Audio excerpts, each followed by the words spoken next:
Little Woman, Chapter 2. The True Meaning of Giving. The crackling from the fireplace gave the impression that all was well in the March home. Another crackling sound, that of Joe pushing down on her knuckles, told a different story. I wish this bothersome snow would stop. Joe banged the window as she watched the gigantic snowflakes silently spilling up the ground.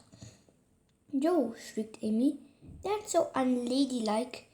Amy smoothed her dress and caressed her curl. She could not stand it when her older sister acted like a boy. Joe, on the other hand, wished she could be a boy. She often complained, "Why do I have to wear this confining dress? Why can't I wear trousers and kick my legs up and gallop around freely like a horse?" Whenever Joe said such things, her older sister Meg would gently shake her head and say, "Because whether you like it or not, you are a girl, and girls should behave as such." On a cold winter day, however, Meg did not scold her tomboy sister. In fact, she agreed with Joe about the endlessly falling snow. It's so cold and miserable," Meg lamented. "When we were rich, we could warm up every room in the house." Now the only room that was heated was the living room in which they all sat. We didn't have to wear these becoming sweaters. Amy turned up her nose as if her sweater had a funny smell. "Now our concern about how father is faring under these treacherous conditions," added Joe. She stomped over the fireplace and rubbed her large hands together vigorously. Being over the age at which men could enlist in the army, father had volunteered his services as a clergyman. The girls were too young to understand or care what the Civil War was about. They only wanted to end so father could return home. At one time, the March family had been very wealthy. Meg and Joe, the two oldest girls, could remember a time when they received many gifts all year round. Now they don't have enough money to buy even Christmas gifts for each other. If you had $5, Joe began. At this period of time, $5 was a lot of money. "If you had $5, Joe repeated, "what would you buy?" The girls fell silent as their eyes grew bigger with fanciful thoughts.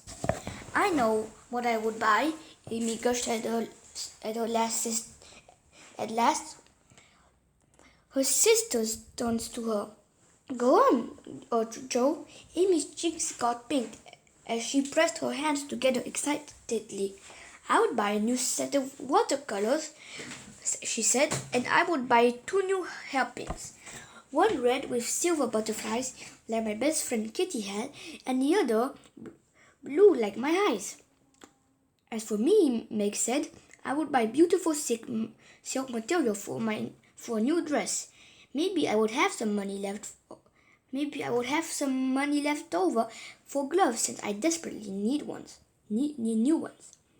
Meg held up her lovely hands, which were now pinkish and red from the cold. Meg had many vanities, but she took special pride in her hands.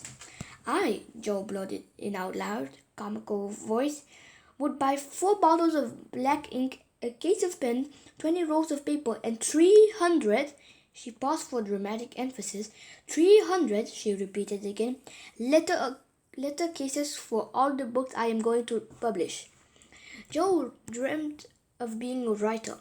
Nothing suited her more to sit at her desk and enter a world of make-believe and fantasy. "You can't afford that many leather cases with only $5. That's ridiculous," Amy pointed out. "Well, so is this game," Joe retorted, "because none of us actually has $5. "Girls," Meg said in a motherly voice, "do stop arguing. You're behaving like children. Now, Beth, let's hear what you would do if you had $5. Beth had a faraway look in her eyes. She was smiling. First of all, I buy a new pair of slippers for Mother. I noticed her old ones have several small holes in them, Beth said in a gentle, quiet way. The other girls glanced at the familiar slippers next to the sofa. They all felt rather guilty when they saw that the well-worn slippers did indeed have many holes.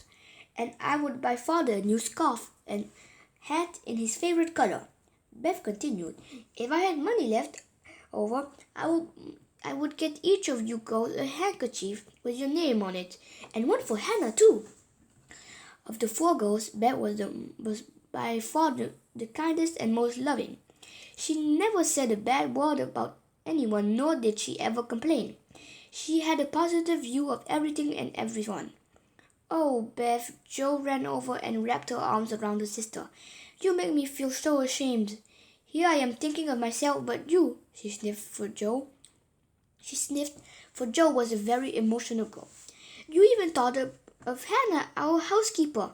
Meg and Amy also gave Beth a hug. They too were feeling a little embarrassed about their selfishness. Even though the sisters had different personalities, they were very close and loved one another very much. Girls, what is going on? The girls had not heard Mother come home. Mother! They cried and ran to give her a hug. Mother's hands and cheeks were cold from the air outside, but her hugs and kisses warmed the girl up instantly. Meg quickly removed Mother's heavy coat. Jo ran to get more wood for the fire. Amy grabbed Mother's sweater, which was folded up on her chair, and gave it to her. Beth quietly brought Mother's slippers to warm her feet. As Mother sat on her chair and rubbed her hands in front of the fire, Jo told her what they'd been talking about. We were so selfish, Mother, admitted Jo. Except for Beth, she only cares about other people. Mother smiled affectionately at each daughter and said, I'm glad that you discovered your fault, girls. But finding out your fault is only the first step. What we do with this knowledge is more important. That evening, after a simple dinner, Mother and Hannah took inventory of the food pantry while the girls sat around the fireplace talking again. I have some money saved up, Jo began. It's only a little bit, but well, I wanted Mother a little gift, she stammered. Oh, Jo, what a lovely thought. Beth understood right away what her sister was trying hard to express. What's a lovely thought? Amy asked irritably. Unlike Beth, she had no idea what Jo was trying to say. This Christmas, none of us had much to give, Beth explained. But what we do, Jo suggests that we should all give something to Mother. Beth smiled at Jo, who nodded enthusiastically. That's exactly what I wanted to say, Beth, she said gratefully. Meg and Amy both agreed it was a splendid idea. They spent the rest of the evening discussing what Mother needed and what they could give her. Although the girls would not receive gifts themselves, they were quite happy to learn the true meaning of giving.